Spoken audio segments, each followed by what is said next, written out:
When I first started out with investing, I had no real knowledge of what I was doing with money, setting a goal, or how I was going to get there. My friends didn't know about investing, I wasn't taught in school, and it was only by luck that I met someone online who had a significant amount invested, and he taught me about investing and how compound interest worked, which really changed my life and put me in such a fantastic position. Today, what I want to do is share this with you guys and give you some goals, because I think these goals, if you set them in place this year, it will make your year great. And it will set you up to be in a position to easily 10x your money and get you in a position of becoming financially free much earlier. So with that being said, let's dive in and discuss what these goals are. And I know some of you might have seen a couple of these before, but just double check you've got them in place, because you could be missing out on thousands. All of these are super important that all of you should be doing. Do take a moment to quickly hit that like button, because it will help get this video out to more people and help encourage more people to start investing.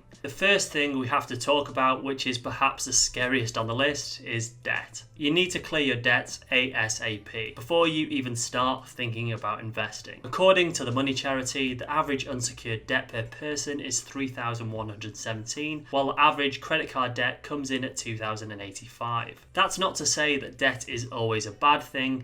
A debt should really be something you can leverage to generate more income. For example, student debt is something you can leverage to get yourself a higher paying job, making it a worthwhile investment, provided of course you've chosen a degree which will generate you more income, which I think is the huge problem with university. You won't pay this off significantly, if ever, unless you get a very high paying job. Necessities like mobile phones, furniture for your house, can, and I say that with a caveat, be worth paying monthly if they offer a low or 0% interest, as you can spread the cost and invest that income, instead providing you with a higher return. But just stick to the essentials. I typically always prefer to pay in full. I always look at the total cost of the contract to work out whether it's worth paying in full or spreading over time. So make sure you do that before taking out these contracts. Mortgage debt is also okay, because you're gaining from the rise in house prices while having an improvement in your quality of life. And mortgage rates are low, but, and this is a big but, something you're going to need to be aware of, and very aware of it this year, is that interest rates could go up. And this is a thing that people don't consider when they wonder, why won't the bank just lend me more money? And it's because of this, which is affordability. If you have a $150,000 loan at 2% interest rate, your interest payment each month will be $250. Even a 1% rise to 3% interest rate will put your interest at $375. And that's on top of your capital repayments, your utilities, your tax, and so on. So just be aware and have flexibility in place in case your mortgage payments do jump up. The key takeaway from this is that it's okay to have debt, but just make sure it's the right kind of debt. And always, and I mean always, prioritize paying off debt by the highest interest rate first. The next, and perhaps the most important of all, is to talk about your investing account strategy. From all of the comments and questions I get, and I receive a lot, this stands out as being the key thing a lot of people ask, and also the main thing that people get wrong. And by the way, I do try to answer as many of these questions as I can. I am prioritizing the questions I get in Patreon and Discord, as there's just so many to answer. So let me summarize this in the quickest way possible. If you work for a company that will match your pension contributions, or even more so, do that first. I've had friends working at companies that will pay in 8 times your input. That's an instant 800% return. Even a company that matches your contributions is an instant 100%. So really do that first. And if you don't know, find out about it. 2. The lifetime ISA is an opportunity that you can't really afford to miss.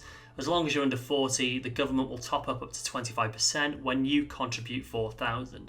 That's $1,000 for free each and every year, as long as you use it towards a house, first-time buyer, or a pension. I'm personally using it as a little bridge between my ISA and my state pension. Importantly here, realise you can't take out the money, or at least without a penalty, so they may not be ideal for an emergency fund. Next up is your ISA, which in my opinion should be a stocks and shares ISA, which you can fill up with your remaining $16,000 or a $20,000 if you don't use a lifetime ISA. And remember, you can have a normal investment account or a crypto account, which can make your capital gains allowance and your dividend tax allowance each year, which is around $14,000 this year. I know this might sound a lot, but these are key things that you need to think about when designing your investment strategy.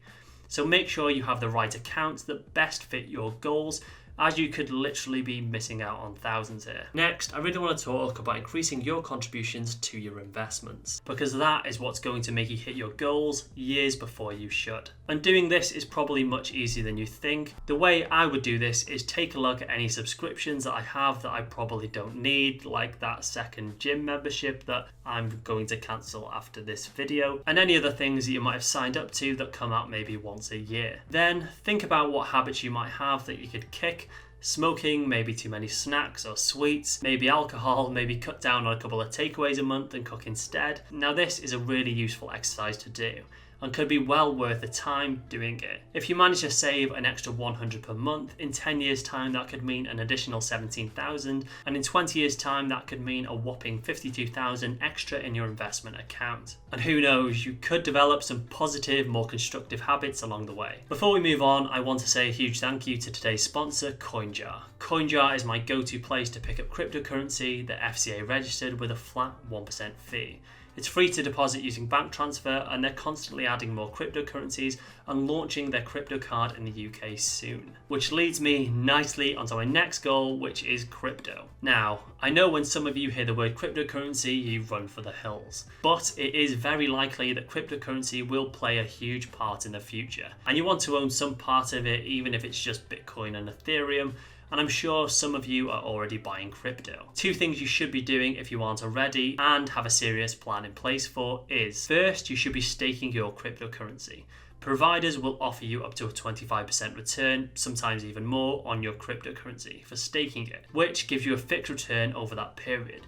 So if the price of Bitcoin goes up and you get that extra 5%, for example, per year, it's a really nice bonus with some great returns. I've currently got nearly $20,000 locked at a 19.5% interest rate, which is just unheard of. I'll have a whole video coming soon as I've been busy researching rates, so if you haven't already, make sure you hit that subscribe button for that one. Now, coupled with this, which I'm sure the vast majority of people won't be using, is a crypto cashback card. The good thing is the two providers which also offer some of the best rates, Crypto.com and Nexo, also offer crypto cards, which when you pay on that card, each time you're going to get rewarded in cryptocurrency. Now the two you want to look at are Nexo, which gives you up to 2%, and Crypto.com, which gives you up to 8% if you're a baller, but it's more likely they'll also give you 2 or 3%. As in Crypto.com, you have to stake a dollar amount of their cryptocurrency to qualify for those specific rates. I'm actually signed up for both of these platforms, and I'd recommend you to do the same.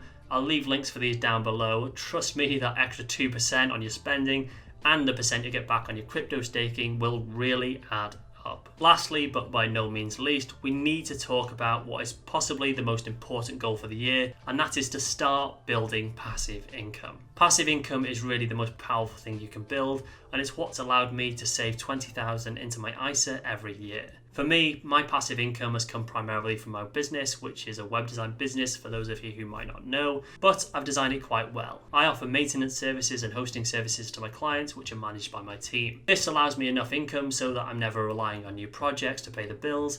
It also generates me a nice sum each year that I can use to invest. I'm also building up things like my YouTube channel, where I get things like YouTube ad revenue, affiliate income and sponsorships, and most recently my Patreon. While I'm not saying you need to run off and become a web designer, you should be thinking about building up some form of passive income or side hustle this year. Passive income is also a bit of a myth, and that it's really about putting in work now so you can earn recurring income later. You essentially just need to get out of trading your time for money. I'll be covering side hustles and passive income streams that I'll recommend in way more detail, but a few streams of passive income include recurring services, affiliate marketing, memberships, advertising, and the popular dividends. And some side hustles that I'd recommend would include selling on Amazon as a reseller, Facebook Marketplace flipping, pet sitting, dog walking, and of course my favourite, match betting, because who doesn't love some tax-free income? I did this last year in a challenge and I made over $1,000 very easily. So I'd even just recommend doing that if it was a one-off to kickstart other projects or investing. I'll leave that video here in case you haven't seen it for you to check that one out. So to recap,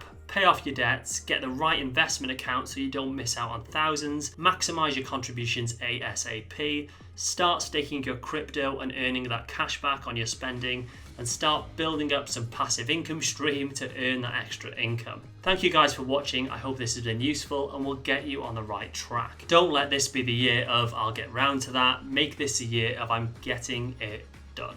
'cause I just wanna see the light.